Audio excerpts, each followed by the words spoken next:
Ministério Marcos da Silva, marcosdasilva.org. Mais detalhes no final desta gravação.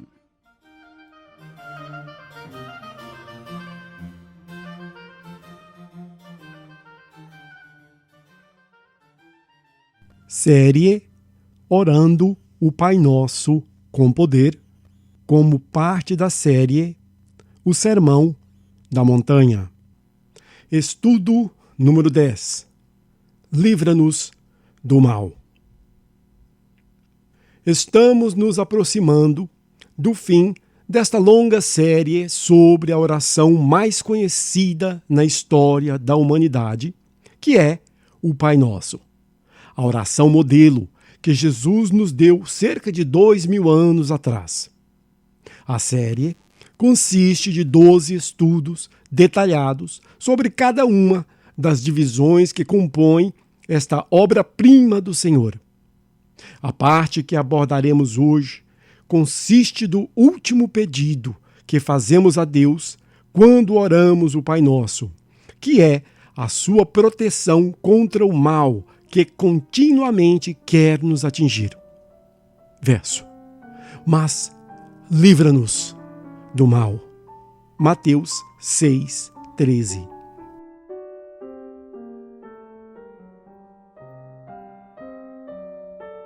A possibilidade de traduzir a palavra no grego como mal ou maligno.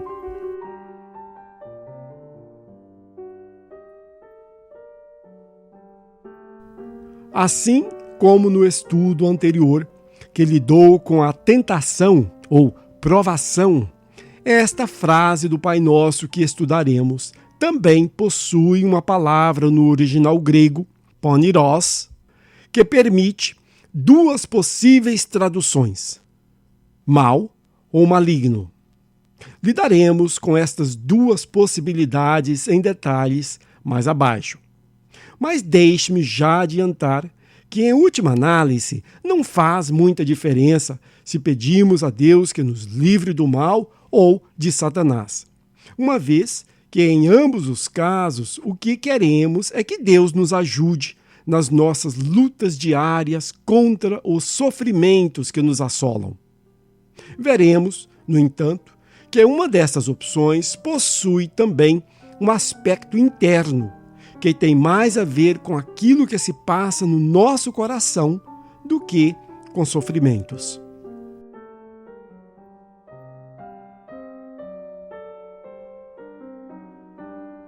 Diferenças do Pai Nosso de Mateus e Lucas.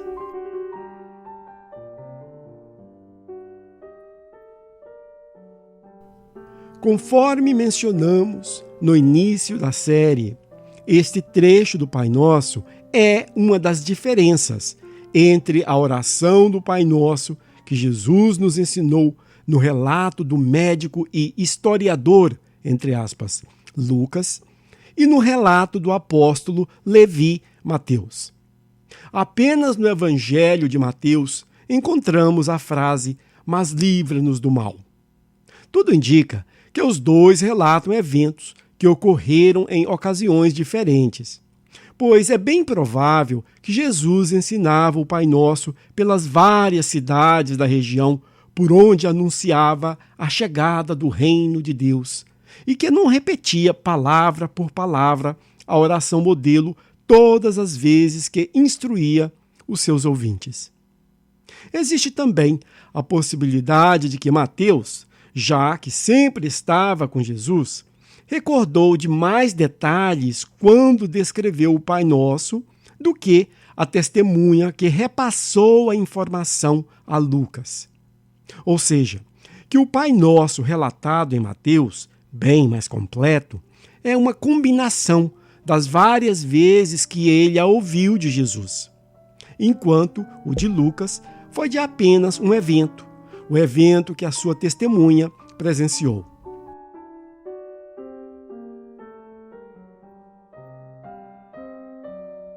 Livramento do mal ou livramento de Satanás.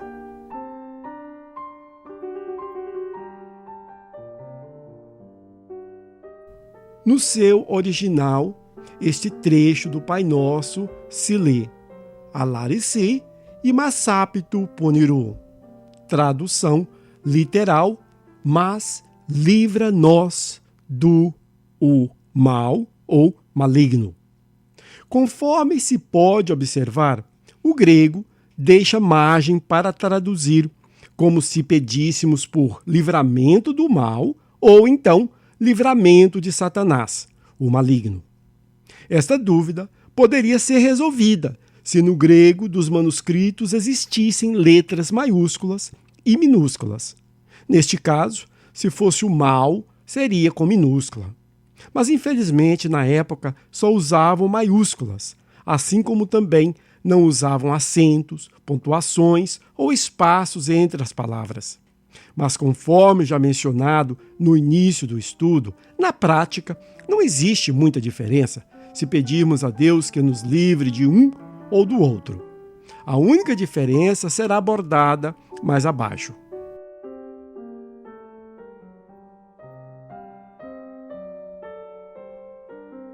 Explicação sobre a existência do mal.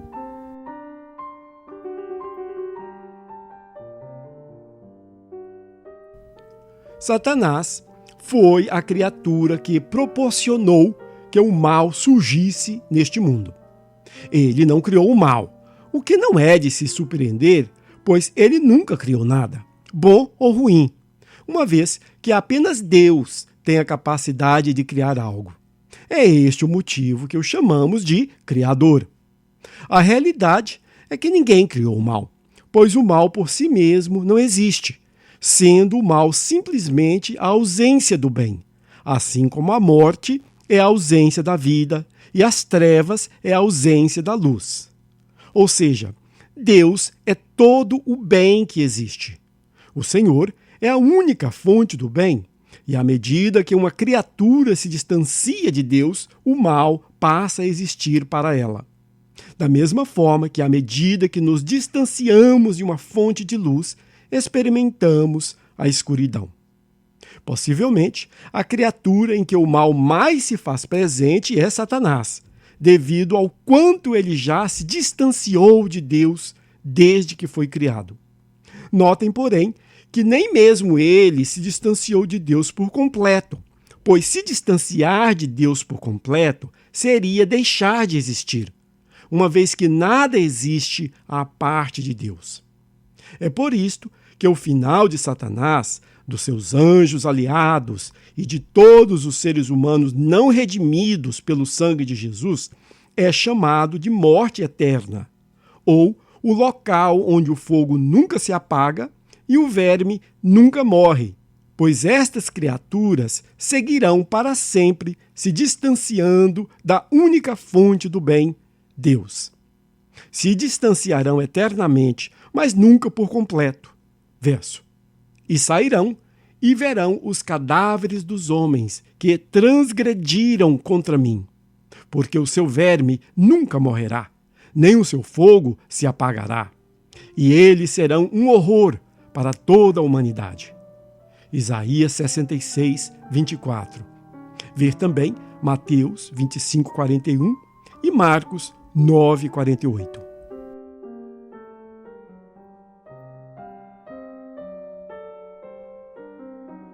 O significado de pedir a Deus que nos livre do mal.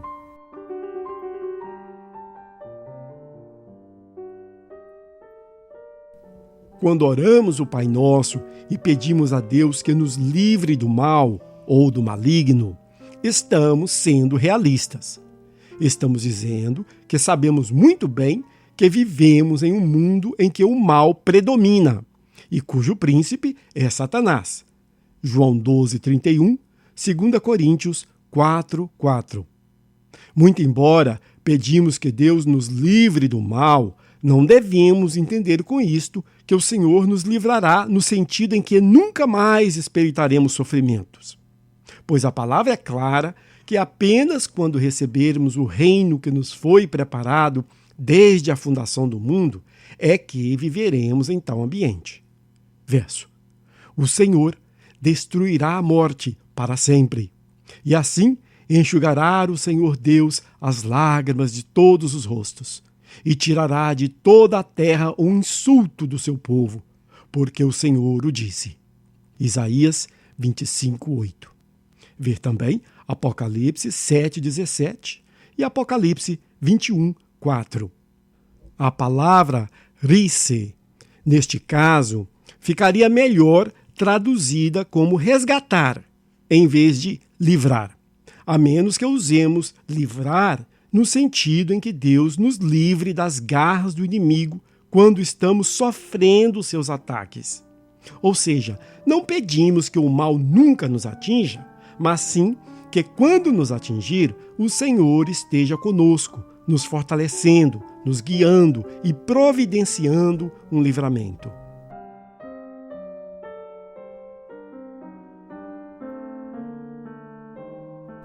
Nessa vida, sempre experimentamos o mal.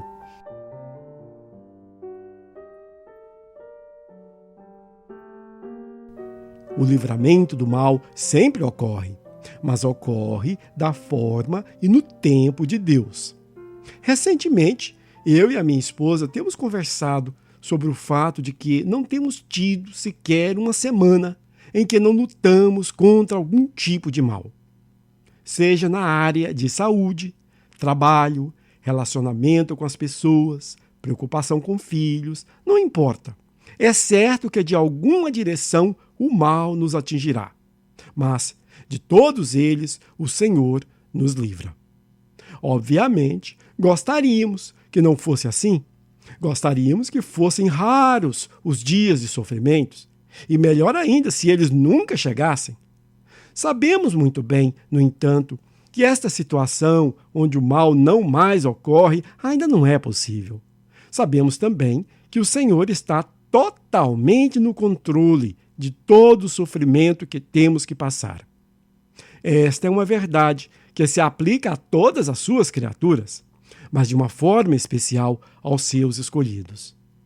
Todo sofrimento, por menor que seja, possui um bom objetivo na vida daqueles que amam a Deus e que foram separados por Ele.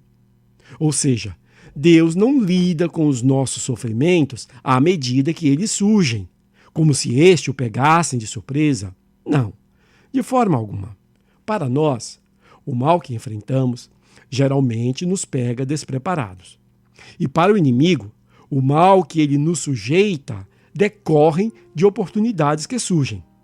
Mas para Deus, os sofrimentos são provações que nos são permitidas passar para que assim nos tornemos fortes e cresçamos em intimidade com o Pai.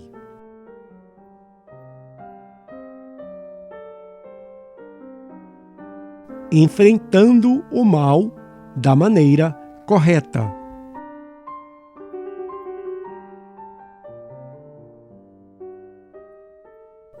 Se enfrentarmos o mal que nos aflige da forma correta, ele não terá o mesmo efeito em nós quando vier para um segundo, terceiro ou quarto ataque. E a forma correta de enfrentarmos o sofrimento é estarmos cientes de que ele faz parte do treinamento que o Pai sujeita todos os seus filhos neste mundo de pecados. Foi isto o que o nosso irmão Pedro quis dizer quando nos escreveu.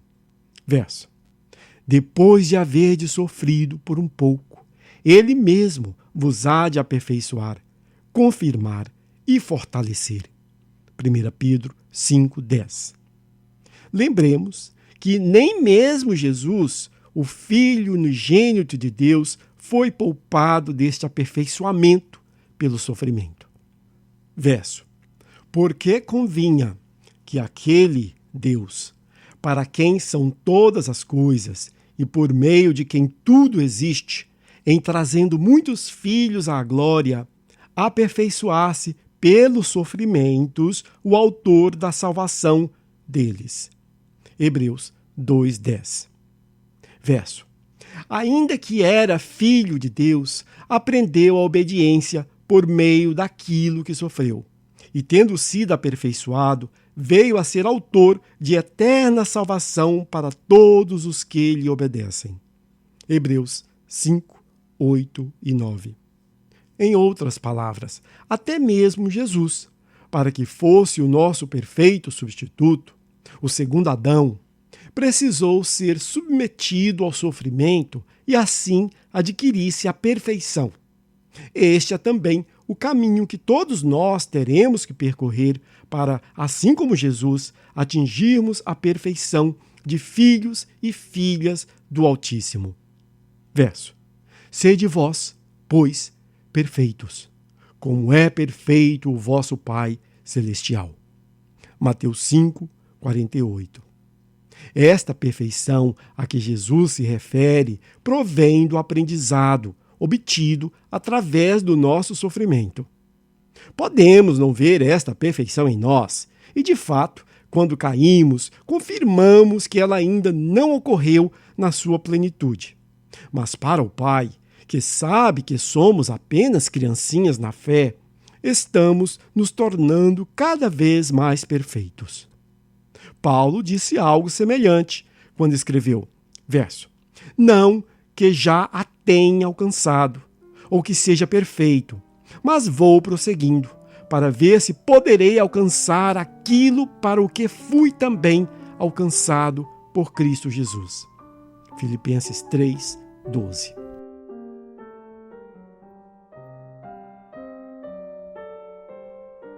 A presença do mal no nosso coração.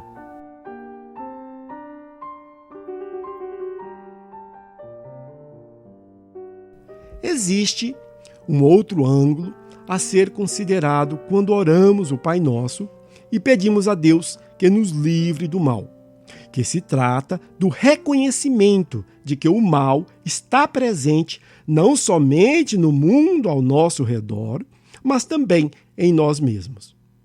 Verso: Sonda-me, ó Deus, e conhece o meu coração.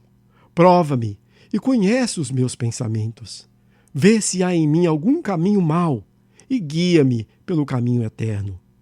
Salmos 139, 23 e 24. Ao expressarmos o desejo de que o Pai nos livre do mal localizado no nosso coração, estamos então pedindo que haja uma transformação radical em tudo aquilo que somos. Pois o coração, do ponto de vista espiritual, é a própria essência daquilo que o homem é. Verso: Guarda com toda diligência o teu coração, porque dele procedem as fontes da vida. Provérbios 4, 23. Verso: Eu, o Senhor, esquadrinho a mente, eu provo o coração, e isso para dar a cada um segundo os seus caminhos e segundo o fruto das suas ações.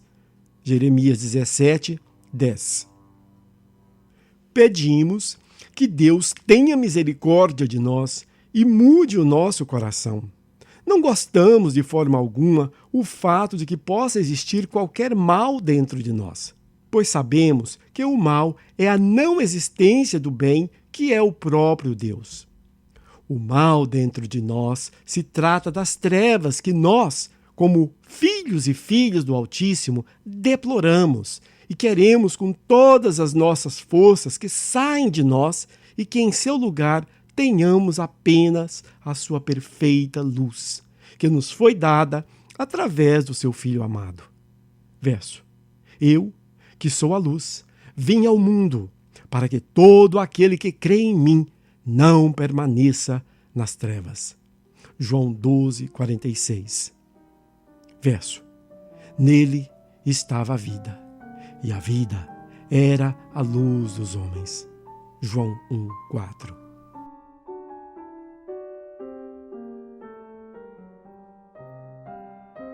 Nenhum mal atinge os filhos de Deus sem ter um bom propósito.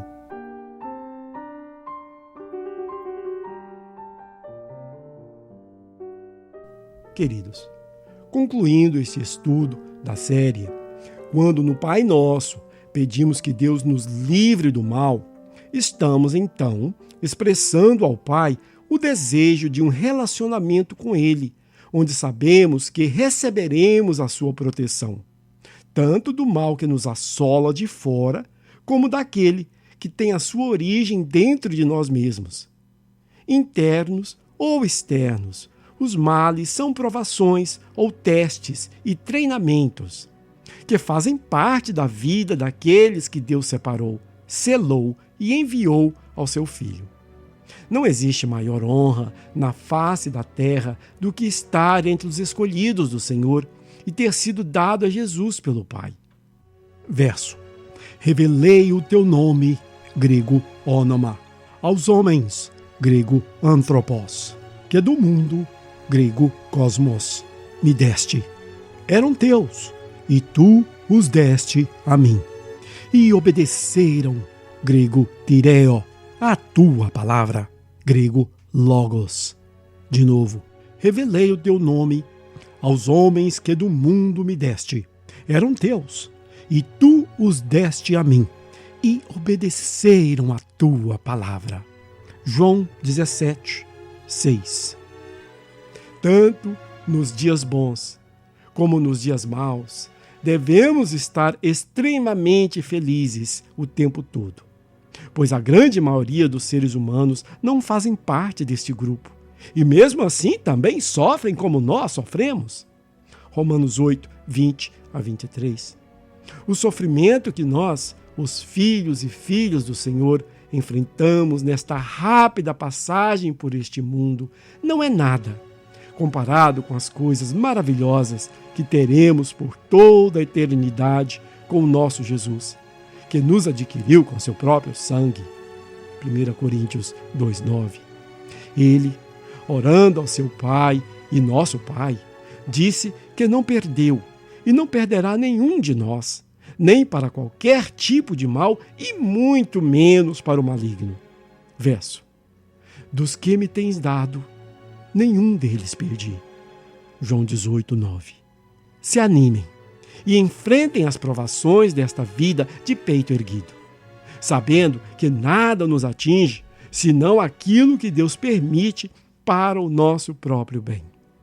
Verso: e sabemos que todas as coisas trabalham juntas para o bem daqueles que amam a Deus, daqueles que são chamados segundo o seu propósito.